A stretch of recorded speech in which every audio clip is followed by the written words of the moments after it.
শুভ সকাল বন্ধুরা, কেমন আছো সবাই?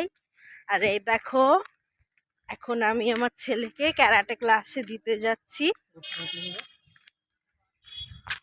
এই দেখো, এখন একটু মিল্ক টি খাচ্ছি। এই যে এখন ব্রেকফাস্টে কাবলি চানার চাট, আর এই যে রিয়ান ক্যারাটে থেকে এসে গেছে, এখন ব্রেকফাস্ট করছে। যে সানডের লাঞ্চ মেনুতে আছে ভাত,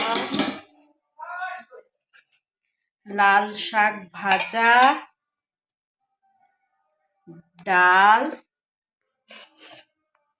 পটল পোস্ত আর চিকেন কষা। ফ্রেন্ড, এখন আমরা ঘুমাতে এসেছি আর এই যে আমার মাম্মি।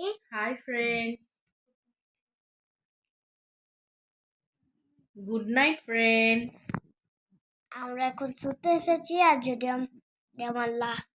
আমার ভিডিও ভালো লেগে থাকলে like and subscribe and share and comment করে দাও। Bye, good night.